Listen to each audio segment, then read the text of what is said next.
जय हिंद दोस्तों।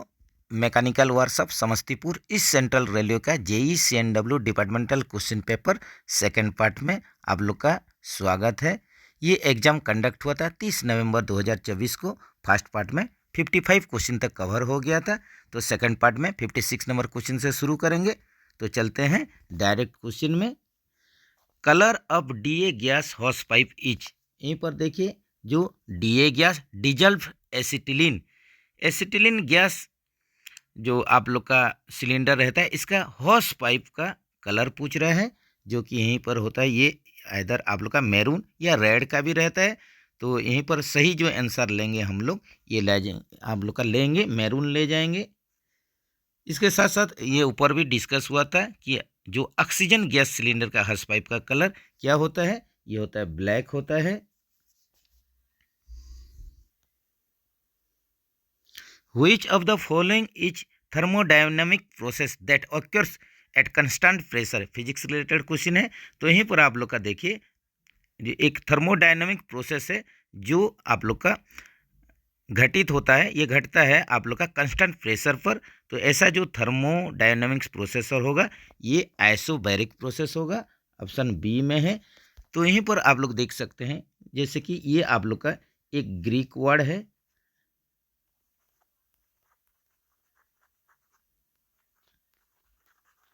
जिसमें आइसो का आप लोग का मीनिंग है इक्वल, समान। यहीं पर आप लोग का बेरोस जो है, इसका आप लोग का मीनिंग या मतलब होता है प्रेशर। तो यहीं पर आप लोग का ये जो थर्मोडायनामिक प्रोसेस है, ये कांस्टेंट प्रेशर पर काम करेगा। इसमें प्रेशर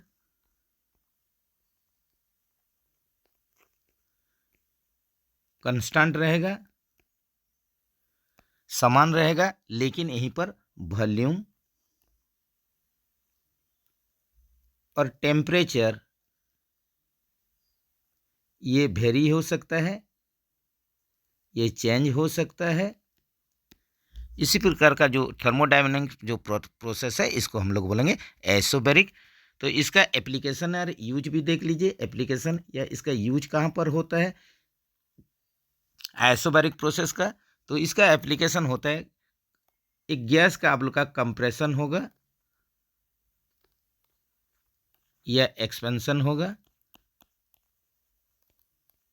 ये फील्ड में काम होता है। इसके साथ साथ एटमॉस्फेरिक प्रेशर का स्टडी के लिए ये अप्लाई किया जाता है। ये एप्लीकेशन होता है, यूज होता है स्टडी ऑफ एटमॉस्फेरिक प्रेशर।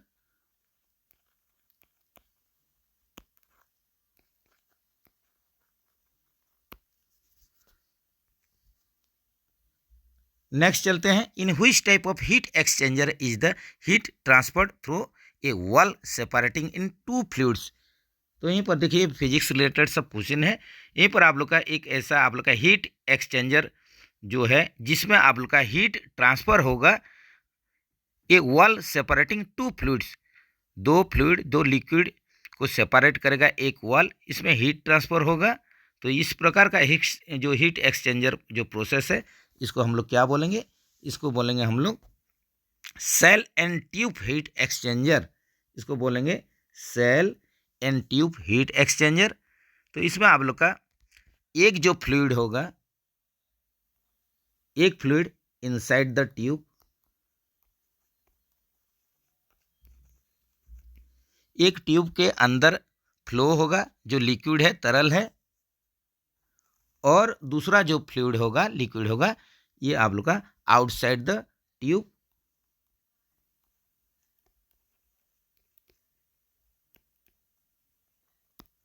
इसका एप्लीकेशन जो shell and tube heat exchanger, इसका यूज या एप्लीकेशन कहाँ पर किया जाता है, heating and cooling system in industry.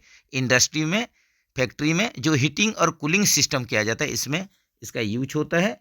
Application जो होगा, इसका यूज होगा heating and cooling system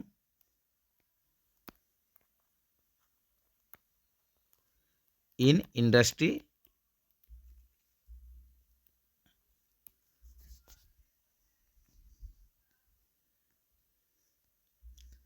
which of the following is a machine element use to transmit rotary motion. तो यहीं पर देखिए आप लोग का ऐसा कौन सा मशीन एलिमेंट है जिसको यूज किया जाता है और ये आप लोग का जो रोटरी मोशन को ये ट्रांसमिट करेगा। इस प्रकार का जो आप लोग का मशीन एलिमेंट का नाम क्या है? निम्नलिखित में से कौन सा रोटरी गति का संचालित करने के लिए उपयोग किया जाता है? वैसा आप लोग का जो एक मशीन पार्ट्स है जो कि आप लोग का यूज कहाँ होगा? ये यूज होगा रोटरी मोशन को ट्रांसमिट करेगा। इस प्रकार का जो एलिमेंट होगा, पार्ट्स होगा, जो डिवाइस होगा, इसका नाम हो जाएगा गियर। गियर एक ऐसा मशीन एलिमेंट है जो रोटरी मोशन को ट्रांसमिट करता है। Gear and pinion system, gear हो जाएगा, ऑप्शन देख लीजिए सी में है।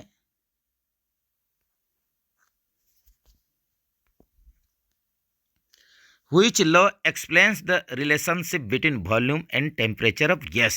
तो यहाँ पर देखिए कौन सा एक लॉ है, नियम है जो एक्सप्लेन करता है, जो यहीं पर आप लोग को लिए बताता है कि रिलेशनशिप किस किस का बीच में रिलेशन है।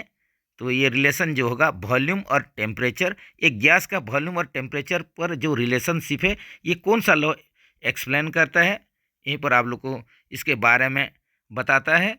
तो ये क्या हो जाएगा, इस प्रकार का जो नियम होगा, ये फिजिक्स रिलेटेड ये भी क्वेश्चन है जो कि हो जाएगा चार्ल्स लॉ हो जाएगा, ऑप्शन बी में है। तो चार्ल्स लॉ क्या बताता है कि आप लोग का जो प्रेशर है जो कांस्टेंट रहेगा,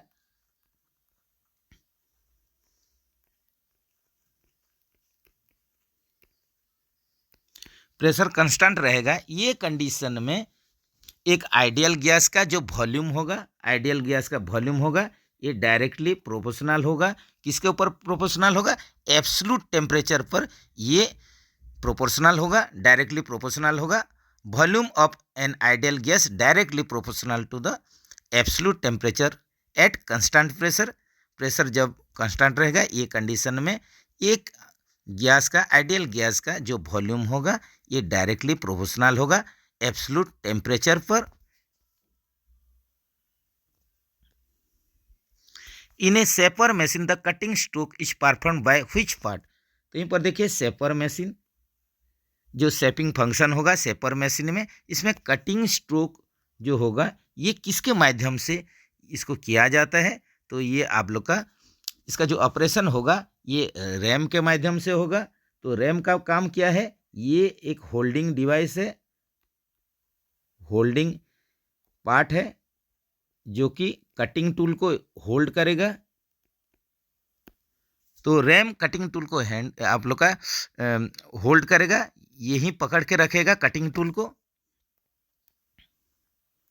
और यहीं पर ये हमेशा जो शेपिंग ऑपरेशन या शेपर ऑपरेशन में जो काम होता है, ये आप लोग का एक सिंगल पॉइंट, ये भी आता है क्वेश्चन में, सिंगल पॉइंट कटिंग टूल होता है, इसमें सिंगल पॉइंट कटिंग टूल होता है। और ये जो मेटल को रिमूव करेगा, मेटल रिमूविंग जो ऑपरेशन होगा, ये कैसा कंडीशन में होता है, कैसा डायरेक्शन में होता है? ये होता है linear reciprocating, linear reciprocating motion होगा। और इसमें हमेशा ये फॉरवर्ड स्ट्रोक में ही ये कटिंग ऑपरेशन करेगा, फॉरवर्ड स्ट्रोक में।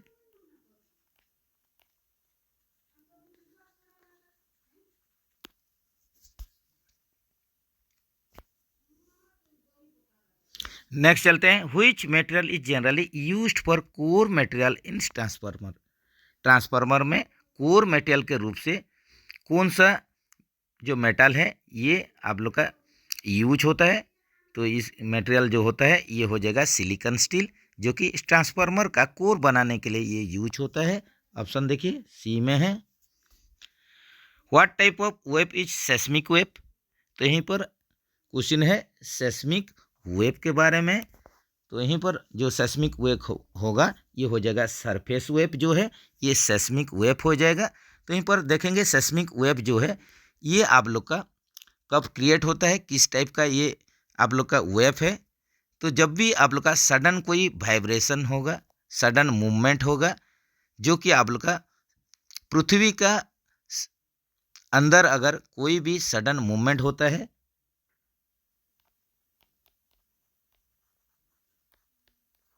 वाइब्रेशन होगा, सडन मूवमेंट होगा विद इन अर्थ, ये अर्थ के अंदर, पृथ्वी के अंदर अगर कोई भी सडन वाइब्रेशन या मूवमेंट होगा, जैसे कि फॉर एग्जांपल अर्थक्वेक हो गया, भूकंप,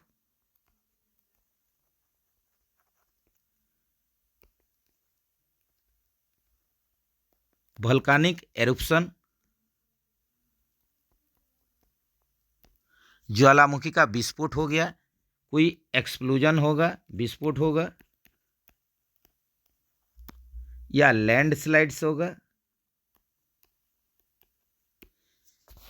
यही कंडीशन में सेस्मिक वेव जो ये क्रिएट होता है। तो ये सेस्मिक वेव जो है ये आप लोग का दो प्रकार का होता है, ये भी जान लीजिए। तो यहीं पर आप लोग का जो एक टाइप का जो है ये बॉडी वेव्स है,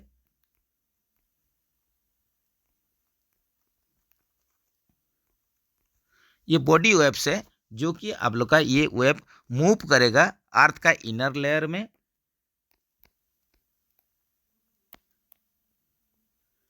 पृथ्वी का ये अर्थ का इनर लेयर में ये मूव करेगा सेस्मिक वेव।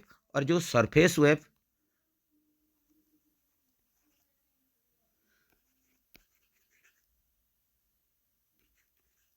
जो सरफेस वेव है ये मूव करेगा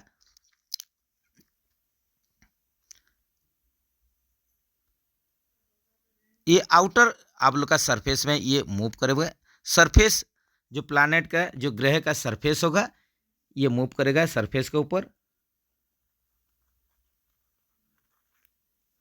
तो यहीं पर आप लोग का जो सही आंसर था सेस्मिक वेव का, जो आप लोग का एग्जाम्पल या टाइप जो था ये सरफेस वेव और बॉडी वेव दो प्रकार का है, जो कि पृथ्वी के अंदर कोई भी आप लोग का सडन मूवमेंट वाइब्रेशन होता है, ये कंडीशन में ये क्रिएट होता है। और ये जो वेव है इसका टाइप्स है बॉडी वेव्स और सरफेस वेव। तो यहीं पर आप लोग का जो ऑप्शन में दिया गया है सरफेस वेव, ये करेक्ट आंसर हो जाएगा। नेक्स्ट चलते हैं, which of the following is a fundamental force in nature. निम्नलिखित में से कौन सा प्रकृति का एक मौलिक बल है। फंडामेंटल फोर्स के बारे में पूछा है नेचर का। तो यहीं पर आप लोग का जो सही आंसर हो जाएगा, इसमें जो चार ऑप्शन दिया गया है, जो कि फंडामेंटल फोर्स पूछा है, मौलिक बल पूछा है, नेचर प्रकृति, पृथ्वी में जो नेचुरल फंडामेंटल फोर्स है, तो इसका आप लोग का सही आंसर हो जाएगा एक न्यूक्लियर फोर्स है, जो कि एक फंडामेंटल फोर्स है, एक मौलिक बल है। जैसे कि यहीं पर हम लोग जानते हैं कि चार प्रकार का जो फंडामेंटल फोर्स रहता है। तो ये जो आप लोग का फंडामेंटल फोर्स रहेगा,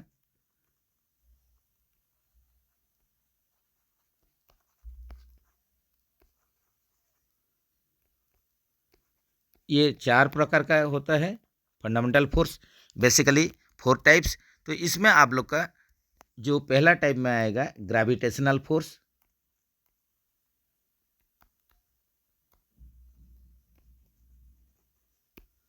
ग्रेविटेशनल फोर्स गुरुत्वाकर्षण बल, electromagnetic force,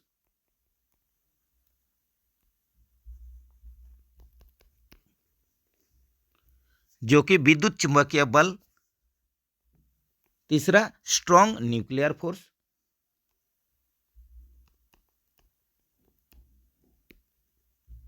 strong nuclear force मजबूत परमाणु बल, और वीक न्यूक्लियर फोर्स जो कि कमजोर परमाणु बल। ये चार प्रकार का फंडामेंटल फोर्स ये नेचर में पाया जाता है। नेक्स्ट चलते हैं, osteomalacia disease is cause due to deficiency of. जैसे कि हम लोग सुने हैं ऑस्टियोमालासिया रिकेट्स, जो कि रिकेट्स बच्चे में होता है, और जो युवक होते हैं तो इन लोग को ऑस्टियोमालासिया इस प्रकार का जो आप लोग का जो बीमार है, डीजी है, ये कौन सा विटामिन का डेफिशिएंसी से, कमी से ऑस्टियोमालासिया होता है।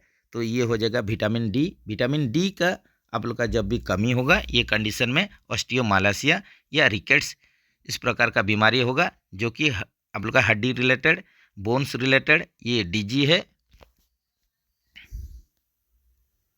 सेक्शन 49 अब फैक्ट्री एक्ट 1948 डील्स विथ, यहीं पर देखिए सेक्शन 49 जो कि फैक्ट्री एक्ट 1948 का, ये किसके साथ डील करता है, किसके साथ ये रिलेटेड है, ये किसके साथ संबंधित है, तो ये हो जाएगा आप लोग का इसका सही आंसर वेलफेयर ऑफिसर हो जाएगा।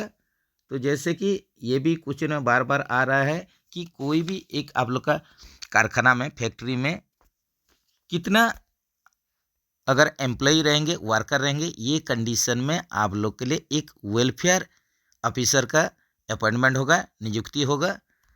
तो ये हो जाएगा आप लोग का कोई भी कारखाना में 500 से ज़्यादा अगर एम्प्लॉई या वर्कर काम करते हैं, ये कंडीशन में जैसे भी एक वेलफेयर ऑफिसर का अपॉइंटमेंट होगा, नियुक्ति होगा।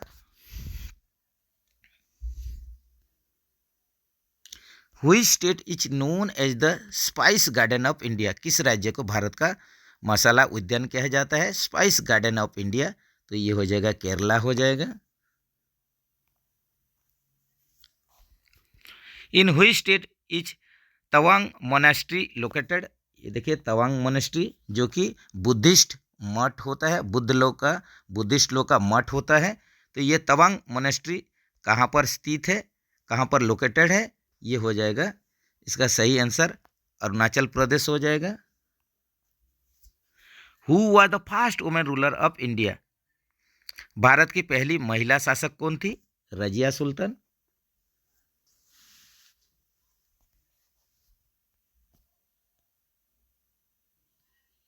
Who was the last governor general of independent India, स्वतंत्र भारत के अंतिम गवर्नर जनरल कौन थे, ये थे चक्रवर्ती राजगोपालचारी।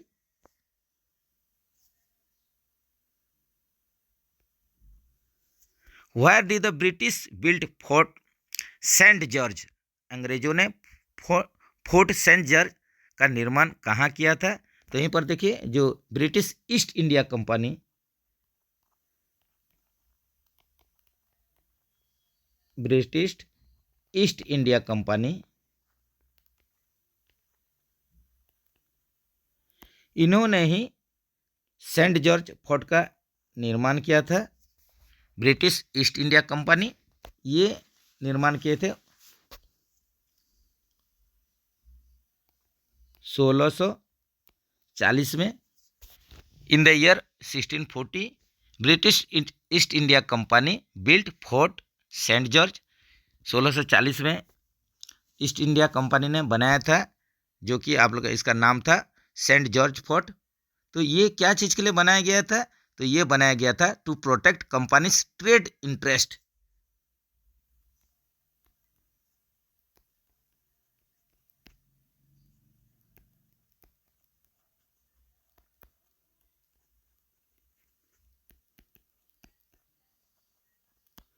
कंपनी के व्यापारिक हितों की रक्षा करने के लिए ये सेंट जॉर्ज फोर्ट का निर्माण हुआ था। ईस्ट इंडिया कंपनी 1640 में निर्माण किए थे।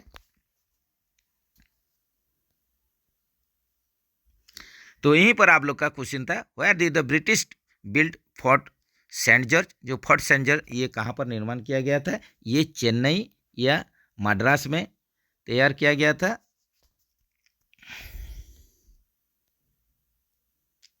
The capital of the Chola density watch, तो यहीं पर देखिए जो चोल राजवंश की राजधानी, the capital of Chola density watch, Chola राजवंश की राजधानी, तो ये हो जाएगा तांजावर या तांजोर, इसका नाम था तांजावर।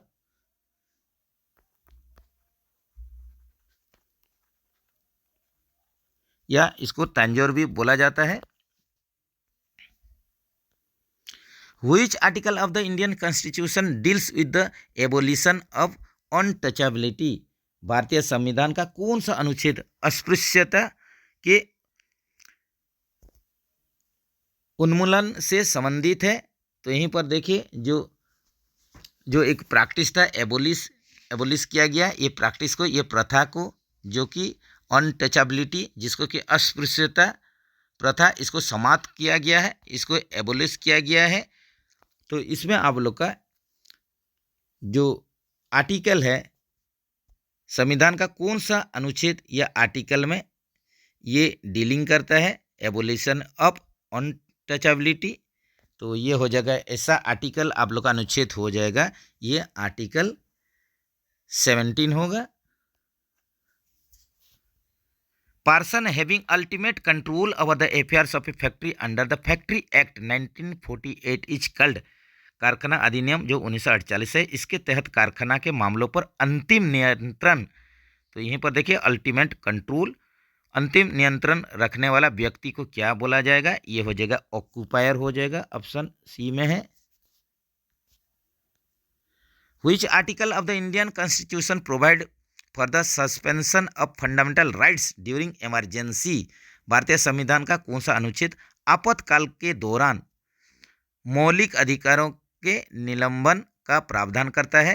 तो यहीं पर देखिए कभी देश में इमरजेंसी कंडीशन आ जाता है, तो ये कंडीशन में जो इंडिया का जो कॉन्स्टिट्यूशन है, भारतीय का संविधान है, ये आप लोग का फंडामेंटल राइट्स जो है, जो मौलिक अधिकार है, इसको निलंबन कर देगा। इस प्रकार का जो आप लोग का आर्टिकल किसमें ये रिलेटेड है, कौन सा आर्टिकल इसके बारे में बताता है, तो ये जगह आर्टिकल 359 हो जाएगा।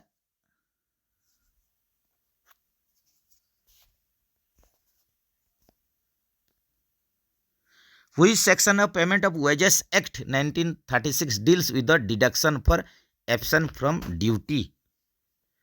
मजदूरी भुगतान अधिनियम 1936 के यहीं पर देखिए एक्ट 1936 से 1936 है। जो मजदूरी भुगतान अधिनियम 1936 का कौन सा धारा इसके बारे में इसमें बताया गया कि ड्यूटी से अनुपस्थित रहने के लिए कटौती के संबंध में। तो यहीं पर देखिए ड्यूटी से जो एब्सेंट रहते हैं इसके बारे में आप लोग का कौन सा जो सेक्शन में बताया गया है, जो कि मजदूरी भुगतान अधिनियम 1936 का। तो ये हो जाएगा ऐसा आप लोग का जो सेक्शन होगा, ये सेक्शन हो जाएगा सेक्शन 9 हो जाएगा।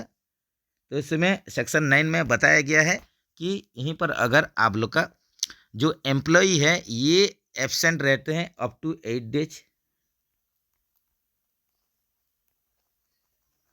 8 दिन तक अगर अनुपस्थित रहते हैं, एब्सेंट रहते हैं, तो यहीं पर सॉरी फ्रेंड्स, ये अगर आप लोग का 10 या जो सेक्शन 9 यहीं पर क्या बोलता है कि आप लोग का जो एम्प्लॉयर है, जो नियोक्ता है, ये आप लोग का डिडक्शन कर सकता है, जो कि आप लोग का 8 डेज का वेजेस,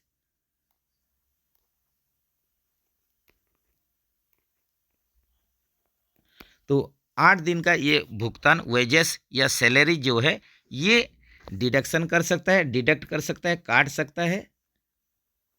कौन सा कंडीशन में, अगर जो कोई भी कारखाना में जो एम्प्लॉई 10 या 10 से ज़्यादा एम्प्लॉई अगर 10 और मोर देन 10 या 10 से ज़्यादा अगर एब्सेंट रहते हैं, वो भी विदाउट एनी रीजनेबल कॉज। तो कोई भी फैक्ट्री में ये देखा गया है कि 10 या 10 से ज़्यादा अगर कर्मचारी 8 दिन या उससे ज़्यादा एब्सेंट रहते हैं, सॉरी यहीं पर फिर गड़बड़ हो जा रहा है, एक बार और से देखते हैं। तो सेक्शन 9 में आप लोग का मजदूरी भुगतान अधिनियम 1936 यही बताता है कि जो ड्यूटी में अनुपस्थित रहते हैं इनके आप लोग का जो सैलरी में भुगतान में कितना कटौती किया जाएगा। तो यहीं पर आप लोग का ये सेक्शन 9 बताता है कि 8 डेज का वेजेस कटा जाएगा, 8 डेज 8 दिन का वेजेस सैलरी ये डिडक्शन होगा। अगर 10 और मोर देन 10 एम्प्लॉई एब्सेंट, अगर 10 या 10 से ज़्यादा एम्प्लॉई अनुपस्थित रहते हैं, तो ये कंडीशन में उनका जो वेजेस है, सैलरी है, ये 8 दिन तक काटा जा सकता है। जो कि अगर ये एम्प्लॉई अगर कोई भी रीज़न नहीं है, लेकिन वो लोग अनुपस्थित हैं, कोई उचित कारण नहीं है, और ये लोग अनुपस्थित हैं, ये कंडीशन में 8 दिन का सैलरी उनका काटा जाएगा। यही आप लोग का सेक्शन 9 बताता है 1936, जो कि आप लोग का पेमेंट ऑफ वेजेस एक्ट 1936 यही बताता है, मजदूरी भुगतान अधिनियम। What dose a normal distribution curve looks like, यहीं पर देखिए आप लोग का नॉर्मल डिस्ट्रीब्यूशन कर्व या ग्राफ का शेप पूछ रहा है, किस प्रकार का शेप रहता है। नॉर्मल डिस्ट्रीब्यूशन कर्व, इसका शेप किस प्रकार का रहेगा, तो इसका शेप जो है ये रहेगा बेल शेप्ड कर्व रहेगा, जो कि एक ग्राफ अगर आप लोग ड्रॉ करेंगे तो इसी प्रकार का शेप रहेगा।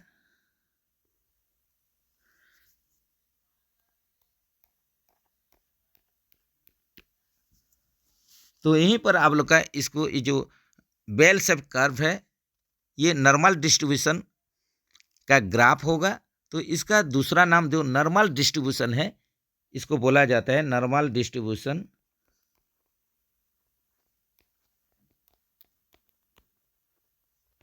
इसका दूसरा नाम है गैसियन distribution.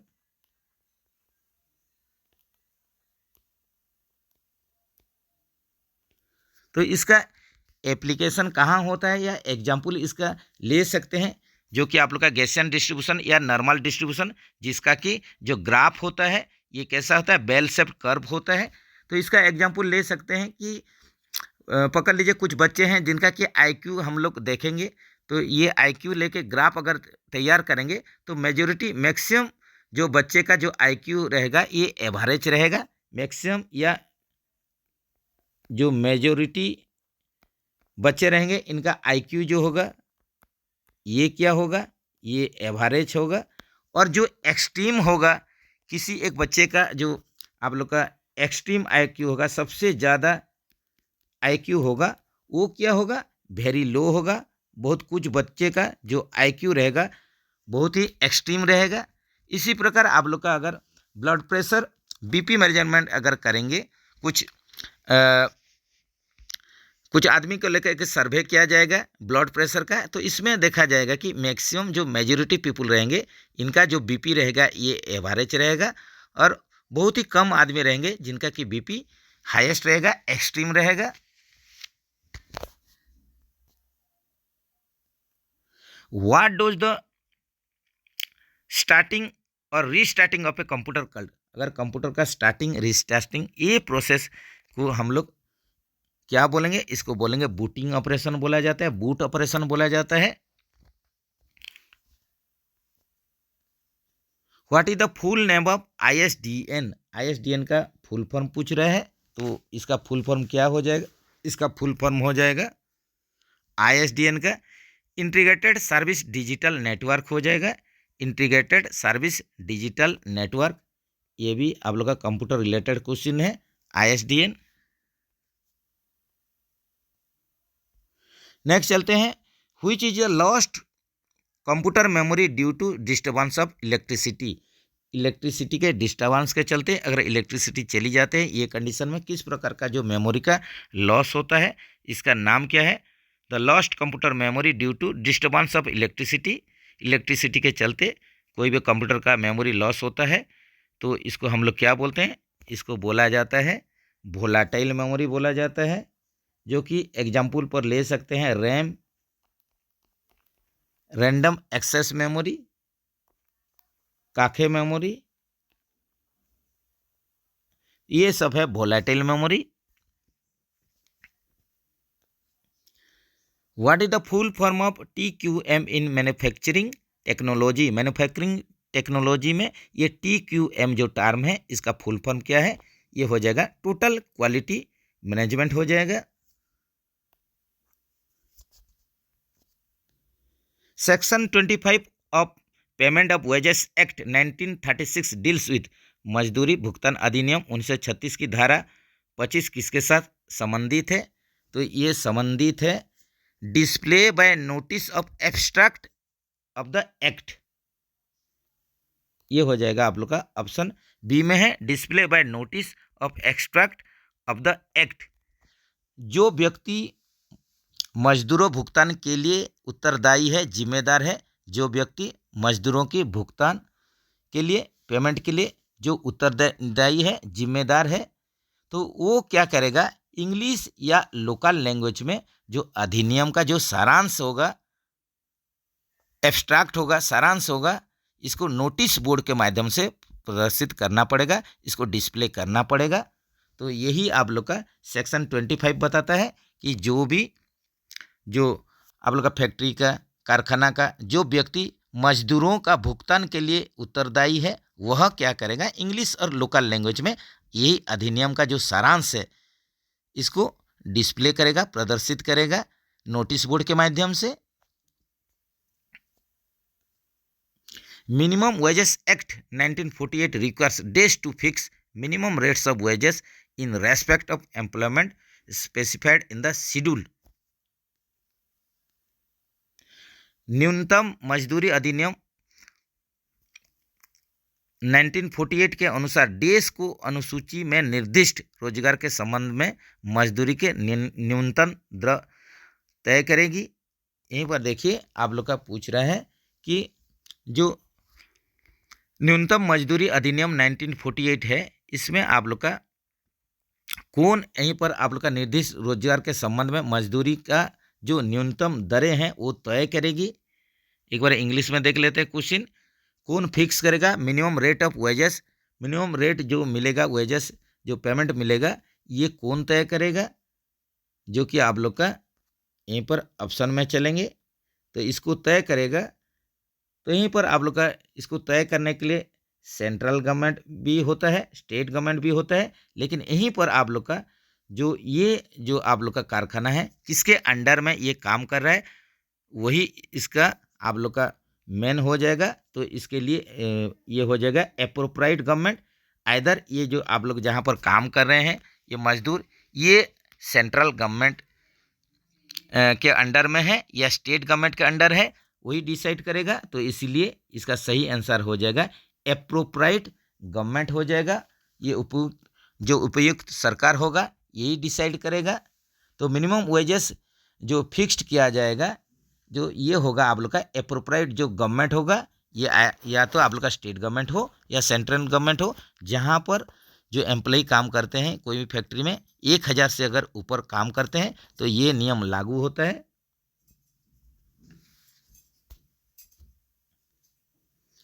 How much schedules each are there in minimum wages act 1948। न्यूनतम मजदूरी अधिनियम 1948 में कितने अनुसूचियां हैं, तो यहीं पर आप लोग का शेड्यूल पूछ रहा है कितना अनुसूची।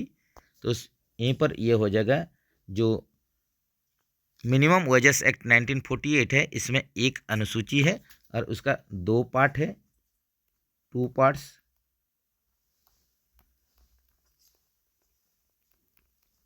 पार्ट 1 क्या है, नॉन एग्रीकल्चरल एम्प्लॉयमेंट।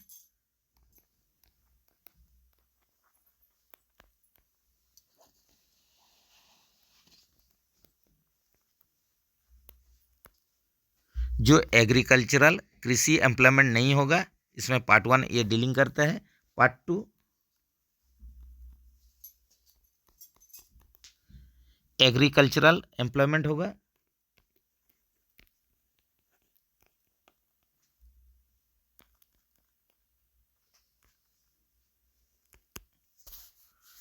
और इसमें टोटल जो सेक्शन होगा, जो धारा होगा, टोटल सेक्शन 38 के संख्या में होता है। Minimum wages act 1948, in which amendment the name workmen's compensation act was change to employ compensation act. तो पहले इसका नाम जो था वर्कमेंस कंपनसेशन एक्ट जो था, इसको चेंज कर दिया गया है एम्प्लॉय कंपनसेशन एक्ट। तो ये कौन सा अमेंडमेंट, कौन सा संशोधन में ये किया गया था, तो इसको संशोधन किया गया था 2009 का जो अमेंडमेंट हुआ था, संशोधन हुआ था, इसी साल इसको चेंज किया गया वर्कमैन कंपनसेशन एक्ट से एम्प्लॉय कंपनसेशन एक्ट में चेंज किया गया था। तो ये हो जाएगा वर्ष 2009 में।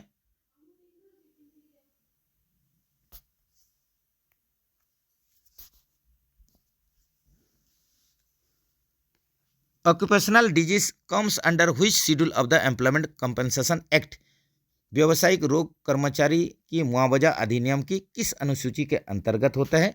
तो कोई भी फैक्ट्री में आप लोग काम कर रहे हैं तो इसमें आप लोग का ऑक्यूपेशनल डिजीज जो आप लोग का काम को लेके जो परिसर में फैक्ट्री का जो क्लाइमेट में जो कंडीशन में काम करते हैं उसको लेके आप लोग का ऑक्यूपेशनल डिजीज हो सकता है। आप लोग को बीमार पड़ सकते हैं, रोग हो सकता है, जैसे कि for example long disease, longs का डिजीज होगा, फेफड़े के चलते आप लोग को बीमार पड़ सकते हैं। लॉन्ग्स डिजीज जो कि आदमी काम करते हैं कोल फील्ड या सीमेंट फैक्ट्री। हियरिंग लॉस हो सकता है, कारखाना में काम करते हुए आप लोग धीरे धीरे आप लोग का जो सुनने का शक्ति है वो लॉस होता है, लॉस हो सकता है। ये नॉइज के चलते, इसके साथ साथ आप लोग का पेस्टिसाइड पॉइजनिंग हो सकता है, कीटनाशक कारखाना में काम कर सकते हैं, इसके चलते आप लोग इफेक्ट हो सकते हैं। पेस्टिसाइड पॉइजनिंग, इसका आप लोग इसके चलते पेस्टिसाइड के चलते कीटनाशक कारखाना में काम करते हुए आप लोग इसमें भी बीमार पड़ सकते हैं। न्यूक्लियर रेडिएशन, ये एग्जाम्पल है। न्यूक्लियर जो रेडिएशन होगा, कोई भी न्यूक्लियर रिएक्टर में काम कर रहे हैं इसके चलते रेडिएशन हो सकता है, इसके चलते आप लोग डीजी में बीमार में पड़ सकते हैं। ये सब ऑक्यूपेशनल आप लोग का काम करने के चलते ये डिजीज हो सकता है।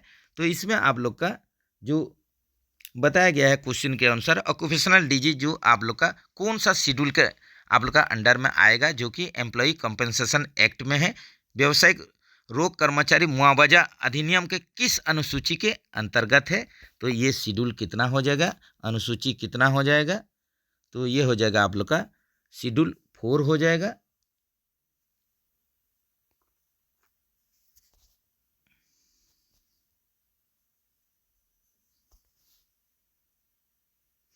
नेक्स्ट चलते हैं, what is the main principle behind hydraulic process. तो यहीं पर देखिए जो हाइड्रोलिक प्रोसेस रहता है उसका मेन प्रिंसिपल क्या है, हाइड्रोलिक प्रेस के पीछे मुख्य सिद्धांत क्या है। तो ये हो जाएगा आप लोग का पास्कल लॉ हो जाएगा, पास्कल लॉ।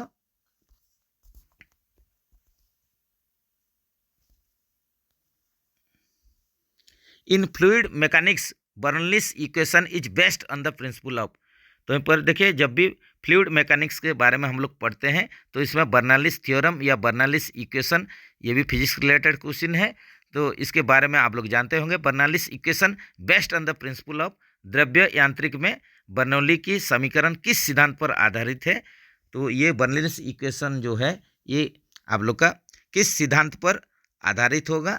तो ये हो जाएगा आप लोग का conservation of energy, law of conservation of energy, इसका सही आंसर हो जाएगा। ऊर्जा के संरक्षण के सिद्धांत पर यह आधारित होगा। The Reynolds number is use to predict. तो रेनॉल्ड्स नंबर जो है ये आप लोग का यूज किया जाता है क्या, प्रेडिक्ट करने के लिए। रेनॉल्ड्स संख्या का उपयोग निम्नलिखित के भविष्यवाणी करने के लिए यूज किया जाता है, इसको लिया जाता है। तो क्या हो जाएगा, रेनॉल्ड्स नंबर जो है ये किसके लिए यूज होता है। तो ये प्रेडिक्ट क्या करता है, एक आप लोग का फ्लूइड का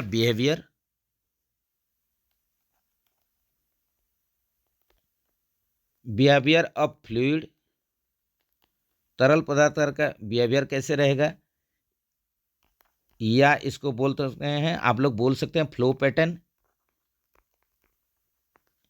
किस पैटर्न में ये फ्लो करेगा फ्लूइड, या फ्लो रिजिम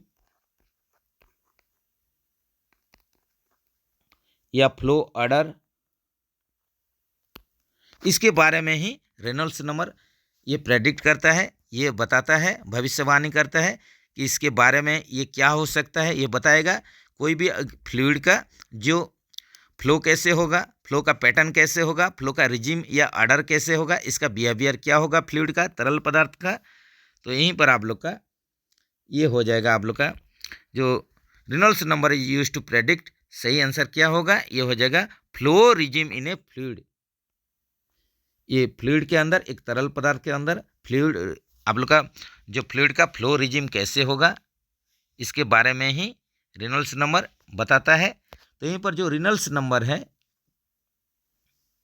ये आप लोग का डायमेंशनल लेस क्वांटिटी है, इसमें डायमेंशन कुछ रहता नहीं।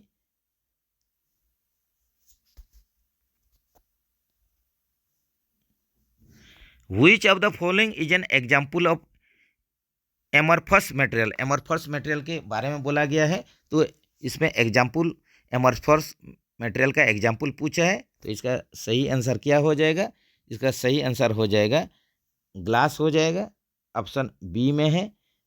तो यहीं पर जो एमरफस जो मटेरियल है इसका जो एटॉमिक स्ट्रक्चर होगा, इसका स्ट्रक्चर कैसा होगा, ये हो जाएगा इरेगुलर अरेंजमेंट।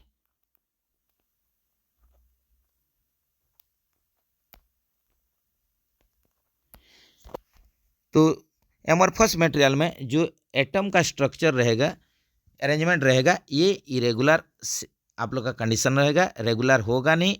एटम का जो स्ट्रक्चर होगा, अरेंजमेंट होगा, इरेगुलर होगा।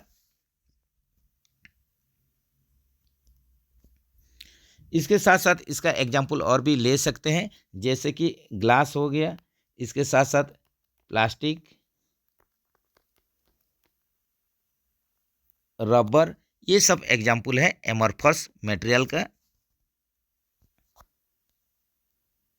Which of the following technique is use to study crystalline structure of material. तो यहीं पर देखिए, एक एमरफस मटेरियल होता है, एक क्रिस्टलाइन आप लोग का मटेरियल होता है। तो जो क्रिस्टलाइन सॉलिड होता है, यहीं पर क्वेश्चन है कि आप लोग का किस प्रकार का टेक्निक को यूज करेंगे जब भी आप लोग क्रिस्टलाइन स्ट्रक्चर के बारे में जानना चाहेंगे, पढ़ना चाहेंगे।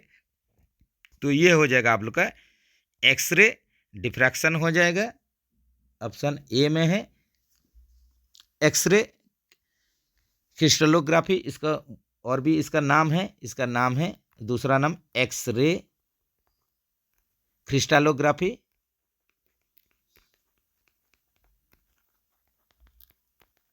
ये आप लोग का एक्सरे डिफ्रैक्शन या एक्सरे क्रिस्टलोग्राफी बोला जाता है, जो कि आप लोग क्रिस्टलाइन स्ट्रक्चर जो मटेरियल का है इसके बारे में आप लोग स्टडी करेंगे। इस प्रकार का टेक्निक को एक्सरे डिफ्रैक्शन या एक्सरे क्रिस्टलोग्राफी भी बोला जाता है। तो यहीं पर आप लोग देख सकते हैं जो क्रिस्टलाइन जो सॉलिड होता है,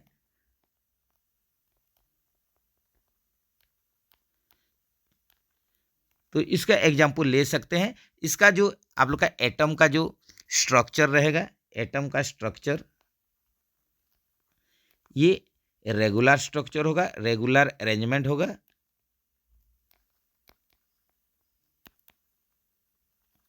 जैसे कि एग्जाम्पल ले सकते हैं सॉल्ट या NaCl, sodium chloride, sugar,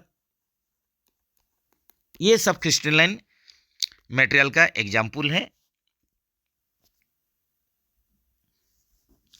next चलते हैं, the Lagrangian formulation, what does the Lagrangian function represent. तो यहीं पर देखिए, ये भी फिजिक्स रिलेटेड क्वेश्चन है, बहुत ही टाइट क्वेश्चन सब दिया गया है। तो इस प्रकार का क्वेश्चन तो ऐसे ही आता नहीं है, फिर भी इसको सॉल्व करने का, जानने का कोशिश करेंगे। In the Lagrangian formulation what does the Lagrangian function represent. Lagrangian सूत्रीकरण में लैग्रांजियन फंक्शन क्या दर्शाती है। तो यहीं पर देखिए, जो लैग्रांजियन जो फंक्शन है ये किसके बारे में इसका रिलेटेड है, किसके बारे में ये बताता है। तो इसका सही आंसर हो जाएगा difference between kinetic energy and potential energy. ये आप लोग का लैग्रेंजियन फंक्शन जो बताता है किसके बारे में, इस जो काइनेटिक एनर्जी और पोटेंशियल एनर्जी का डिफरेंस के बारे में बोलता है। तो ये आप लोग का, जैसे कि इसको रिप्रेजेंट करेंगे, L बराबर ये T-B हो जाएगा, जहाँ पर T जो है काइनेटिक एनर्जी है, काइनेटिक एनर्जी, जिसको कि हम लोग फॉर्मूला इसका रहता है ½ mv²। m जो होता है ये कोई भी बॉडी या ऑब्जेक्ट का मास रहता है, और v रहता है वेलोसिटी।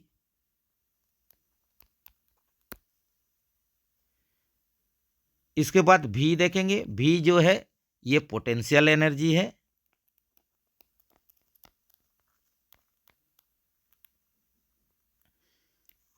जिसका कि फॉर्मूला होता है mgh।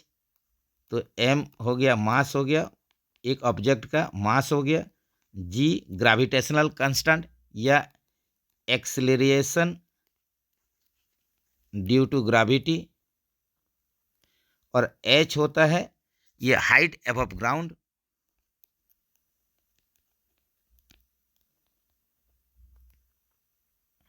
तो इसके बारे में आप लोग जरूर जानते होंगे कुछ ना कुछ, तो ये फिजिक्स रिलेटेड क्वेश्चन है।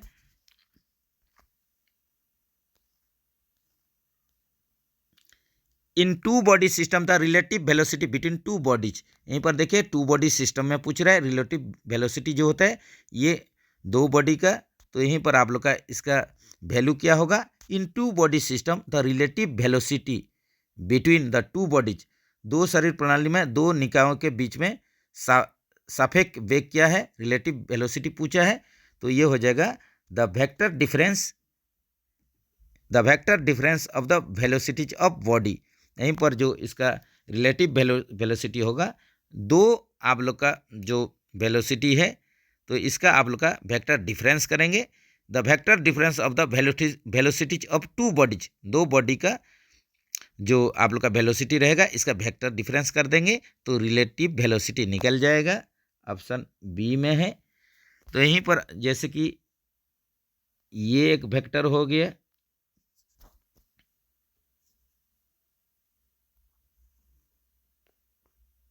ये वेक्टर हो गया, दूसरा वेक्टर ये हो गया, तो इसका बीच में जो रिलेटिव वेलोसिटी हम लोग निकालेंगे तो ये क्या निकलेगा, ये पकड़ लीजिए वेक्टर ए है, ये वेक्टर बी है, तो दो बॉडीज का ये वेलोसिटी दिया गया है, ए और बी बॉडी का वेलोसिटी दिया गया है।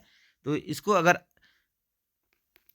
वेलोसिटी निकालेंगे, रिलेटिव वेलोसिटी निकालेंगे, relative velocity of object A with respect to B, तो यहीं पर आप लोग का एक हो गया आप लोग का बॉडी ए, इसका वेलोसिटी भी ए हो गया, एक और ऑब्जेक्ट या बॉडी है बी जिसका कि वेलोसिटी हो गया बी हो गया, भी बी हो गया। ये कंडीशन में हम लोग जो रिलेटिव वेलोसिटी निकालेंगे भी ए बी, जो कि रिलेटिव वेलोसिटी है आप लोग का ऑब्जेक्ट ए का विथ रेस्पेक्ट टू बी, तो ये कंडीशन में ये हो जाएगा भी बी, जो कि आप लोग का वेक्टर डिफरेंस होगा भी बी माइनस भी ए। बी ऑब्जेक्ट का जो वेलोसिटी डिफरेंस, ये ऑब्जेक्ट का जो वेलोसिटी होगा इसको हम लोग बोलेंगे वेक्टर डिफरेंस, यही होगा आप लोग का relative velocity. What does the work energy theorem state, यहाँ पर देखिए वर्क एनर्जी थ्योरम ये किसके बारे में बताता है, कार्य ऊर्जा प्रमेय क्या बताता है। तो यहीं पर देखिए जो आप लोग का वर्क एनर्जी थ्योरम है ये किसके बारे में बताता है, देखेंगे तो ये हो जाएगा आप लोग का work done is equal to change in kinetic energy. तो यहीं पर देखिए ऑप्शन बी इसका सही आंसर हो जाएगा। जो वर्क आप लोग का डन होगा, काम होगा, ये किसके बराबर होगा, ये हो जाएगा चेंज इन काइनेटिक एनर्जी हो जाएगा। तो जिसको कि हम लोग लिख सकते हैं work done W is equal to K F minus K I. तो यहीं पर आप लोग का डब्ल्यू जो है ये नेट वर्क या टोटल वर्क जो हुआ है, नेट वर्क, के एफ जो है ये फाइनल काइनेटिक एनर्जी,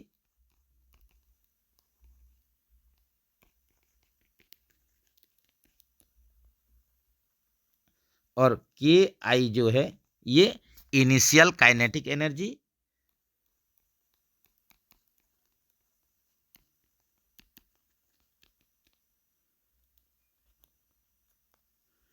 डब्ल्यू बराबर ये हो जाएगा टोटल वर्क जो होगा, नेट वर्क होगा के एफ माइनस के आई, जो कि के एफ फाइनल काइनेटिक एनर्जी है और के आई जो रिप्रेजेंट करता है इनिशियल काइनेटिक एनर्जी, इसी का बीच का डिफरेंस जो होगा ये नेट वर्क या टोटल वर्क हो जाएगा।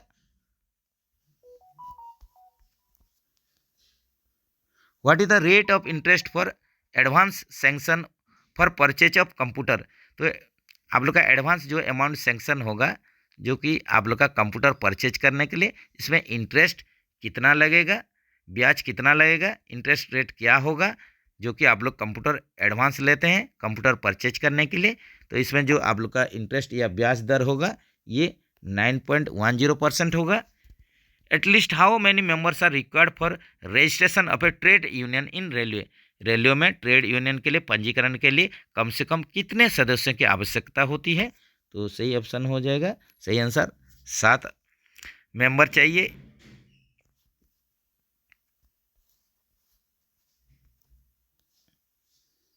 As per DNA rules which of the following person not permitted be engaged as a defense counsel by a charged employee।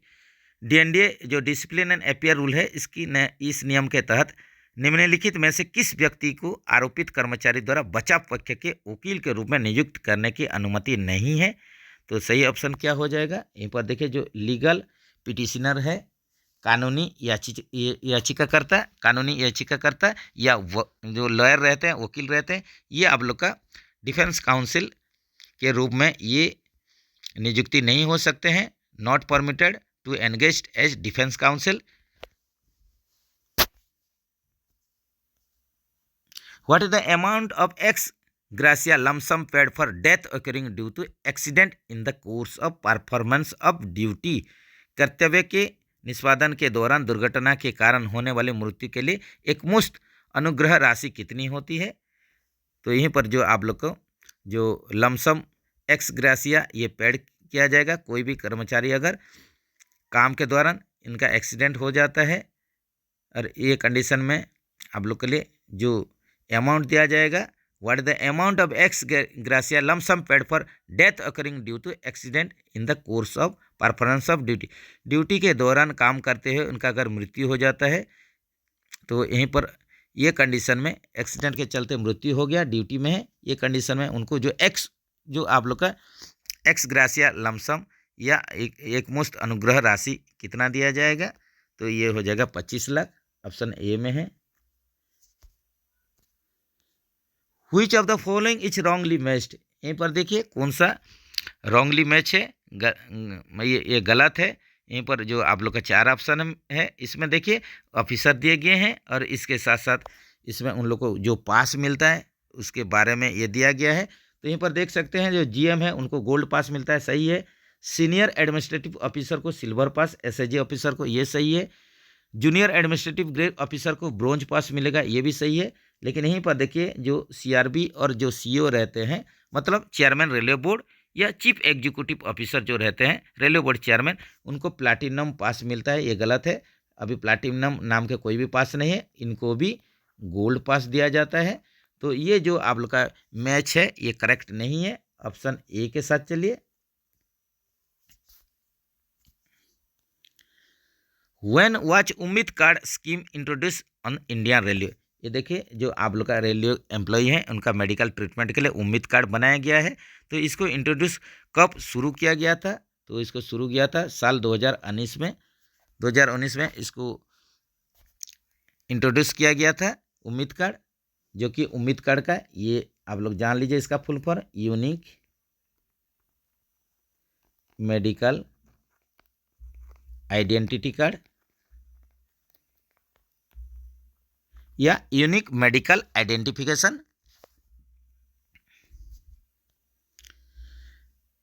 Next चलते हैं फ्रेंड्स, राजभाषा रिलेटेड क्वेश्चन है। Which part of the constitution contains provision regarding official language. संविधान के किस भाग में राजभाषा के संबंध में प्रावधान है? ये भी रिपीटेड क्वेश्चन है, ये भाग 17 में है, part XVII। Who chair the first railway Hindi सलाहकार समिति कंस्टिट्यूटेड इन 1973। 1973 में गठित पहली रेलवे हिंदी सलाहकार समिति की अध्यक्षता किसने किया था? तो इसका सही आंसर हो जाएगा ललित नारायण मिश्रा जी, ऑप्शन बी में।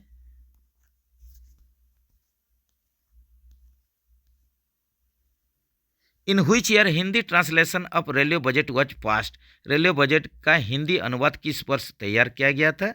तो ये तैयार किया गया था 1955-56 में। जो रेलवे बजट उपस्थापना किया गया था 1955-56 ये सेशन में जो कि इस टाइम रेलवे मिनिस्टर जो थे ये लाल बहादुर शास्त्री थे।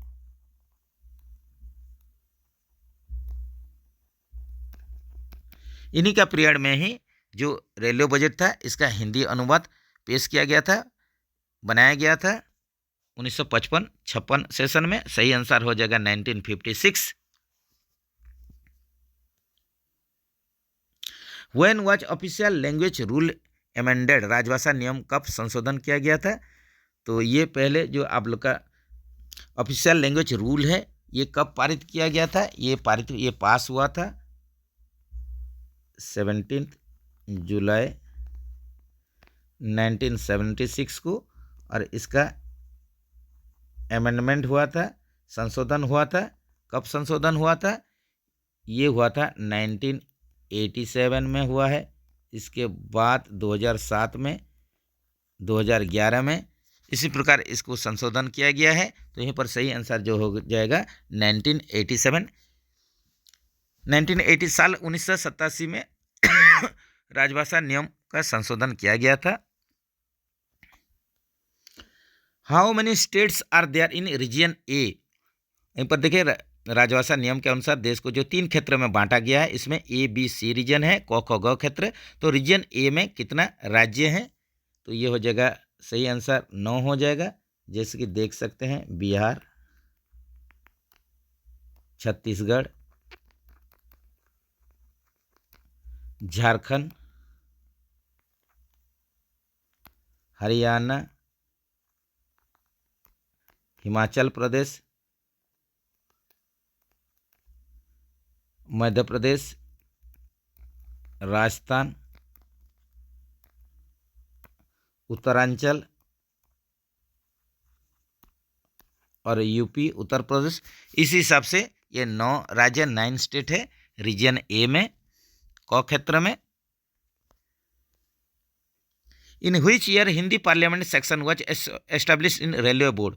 रेलवे बोर्ड में हिंदी संसद अनुभाग की स्थापना किस वर्ष की गई थी? तो ये साल 1960 में ये रेलवे बोर्ड में हिंदी संसद अनुभाग स्थापना किया गया था। ऑप्शन ए में है। Which article of the constitution contains provision regarding the official language of states?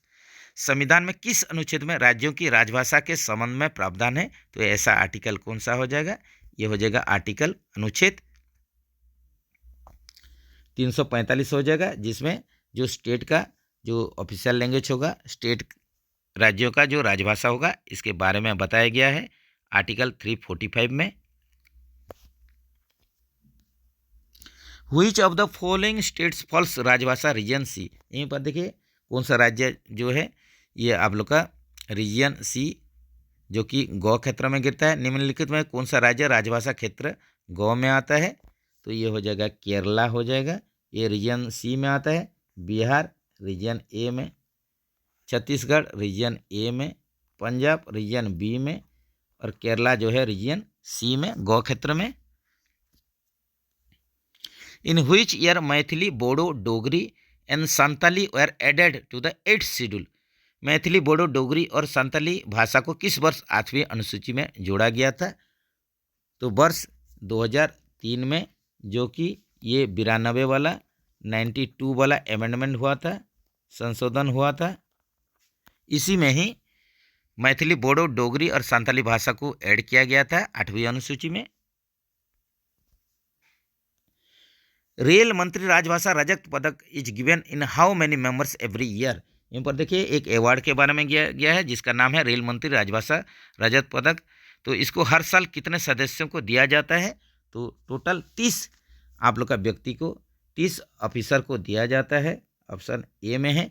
तो ये आप लोग का SAG senior administrative grade and higher level और इससे ऊपर लेवल अधिकारियों को दिया जाता है, ऑफिसर को दिया जाता है। सीनियर एडमिनिस्ट्रेटिव ग्रेड या इनसे ऊपर जो अधिकारी रहेंगे उनको दिया जाता है। इसमें अमाउंट दिया जाएगा 8,000 रुपया प्लस सिल्वर मेडल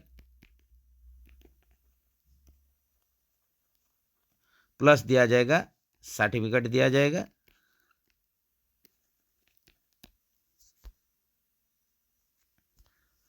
तो चलिए फ्रेंड्स, यहीं पर समस्तीपुर मैकेनिकल वर्कशॉप इस सेंट्रल रेलवे JEE-CNW जो डिपार्टमेंटल क्वेश्चन पेपर का सेकंड पार्ट था यहीं पर ख़त्म हो रहा है। फिर और एक डिवीजन का पेपर लेके आप लोग के सामने बहुत ही जल्द हाजिर होंगे। तब तक के लिए बढ़िया से प्रैक्टिस कीजिए, प्रिपरेशन कीजिए। वीडियो लंबा हो जा रहा है तो ये वीडियो को वॉच करने के लिए बहुत बहुत धन्यवाद। जो फ्रेंड्स नहीं जुड़े हैं जल्द से जल्द जुड़ जाइए और चैनल को आप लोग ज्वाइन कर सकते हैं। तो मिलेंगे फिर एक नेक्स्ट वीडियो में। जय हिंद दोस्तों।